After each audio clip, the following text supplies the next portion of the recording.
سب سے پہلے یہ جانیے قرآن مجید میں اللہ نے قسمیں کیوں کھائیں اور قسم کھانے سے مراد کیا ہے۔ ہم جب قسم کھاتے ہیں، یہ مغالطہ ہو گیا ہے بعض حضرات کو اور اسی وجہ سے وہ بہت دور دراز بحثوں میں الجھ گئے۔ ہم جب قسم کھاتے ہیں تو کسی عظیم ہستی کی قسم کھاتے ہیں، ورنہ ہماری قسم میں کوئی معنی نہیں ہوگے۔ گلاس کی قسم ہے تو کیا مطلب ہوگا اس کا؟ اس میز کی قسم ہے، کوئی معنی نہیں اس کی۔ اللہ کی قسم ہے، جب یہ ہم کہتے ہیں تو قسم کے اصل مفہوم کیا ہے؟ گواہی، شہادت۔ جب میں قسم کھاتا ہوں، میں اللہ کی قسم کھا کر کہہ رہا ہوں کہ یہ بات درست ہے، تو میں نے اللہ کو گواہ بنایا کہ جو کچھ میں کہہ رہا ہوں وہ صحیح ہے۔ جب ہم قسم کھا کر کوئی وعدہ کرتے ہیں، اس میں بھی گویا کہ اللہ کو گواہ بناتے ہیں۔ اللہ شہید بیننا و بینکم، اللہ گواہ ہے ہمارے اور تمہارے مابین کہ اب یہ جو معاہدہ ہوا ہے یہ ہمارے درمیان طے پا گیا اور ہم دونوں کو اس کی پیروی کرنی ہے اور اس کا ایفا کرنا ہے۔ تو قسم کا اصل مفاد ہے گواہی، شہادت۔ اور اللہ نے جو قسمیں کھائی ہیں قرآن مجید میں، آپ کو معلوم ہے، کہیں والتین والزیتون وطور سینین، کہیں والسماء والطارق، آسمان کی قسم، سورج کی قسم، والشمس وضحاها، رات کی قسم، دن کی قسم۔ اللہ تعالیٰ نے مخلوقات کی قسم کھائی، جبکہ ہم قسم کھاتے ہیں کسی عظیم ہستی کی، اس لیے کہ ہماری قسم بے معنی ہے جب تک کہ کسی عظیم ہستی کا ذکر نہ آئے۔ لیکن اللہ تعالیٰ کی قسم میں کسی شے کی عظمت کا کوئی دخل نہیں، اس لیے کہ یہاں قسم کھانے والا خود عظیم ترین ہے، اس سے عظیم تر تو کوئی شے نہیں۔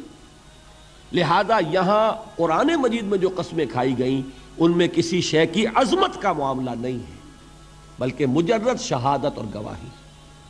لہذا محاورہ ترجمہ کیا ہوگا؟ زمانہ گواہ ہے، والعصر، زمانہ گواہ ہے۔ اچھا، اب آئیے لفظ عصر پر۔ عصر کے معنی اب تک میں نے ترجمہ کیا زمانہ، لیکن زمانے کے لیے عربی میں کتنے الفاظ ہیں؟ زمان خود عربی کا لفظ، وقت عربی کا لفظ، دہر عربی کا لفظ، اور دہر پر تو آپ کو معلوم ہے کہ ایک پوری سورت ہے، سورۃ الدہر، 29ویں پارے میں، جیسے یہاں سورۃ العصر ہے، عصر یہ بھی عربی کا لفظ۔ اب ان میں فرق کیا ہے؟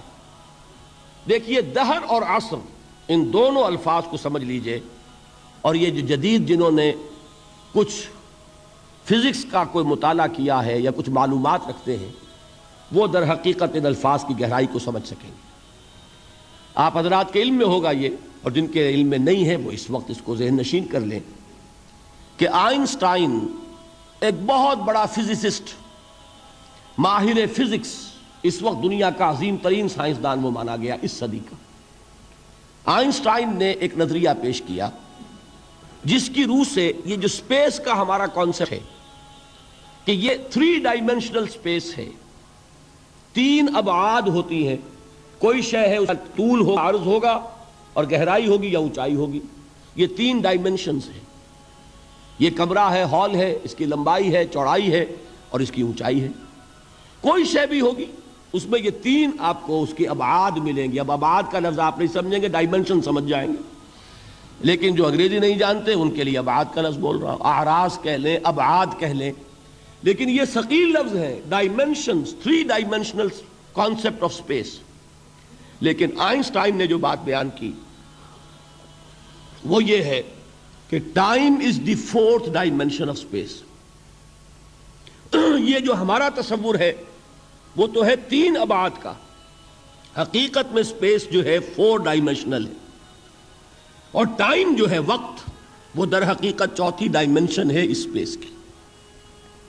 اسی لیے زمان و مکان کا لفظ جب ہم بولتے ہیں ایک اصطلاح کے طور پر، زمان و مکان، ٹائم اینڈ سپیس، اس کا جو مرکب ہے، اس مرکب میں اگر آپ کل کو لیں گے اور اس کا پھیلاؤ آپ اپنے سامنے رکھیں گے تو اس کے لیے لفظ دہر آئے گا، اور جب اس کے لیے وقت کا تصور صرف رکھیں گے، وہ وقت جو گزرتا ہے، جس میں مرور ہے، جس میں ماضی، حال اور مستقبل کی تقسیم ہے، تو وہ وقت جو ہے سیریل ٹائم جسے کہا جاتا ہے انگریزی میں، زمان جاری، یہ عربی میں کہیں گے، یہ ہے عصر، گزرنے والا زمانہ، وہ زمانہ جو اس وقت حال ہے۔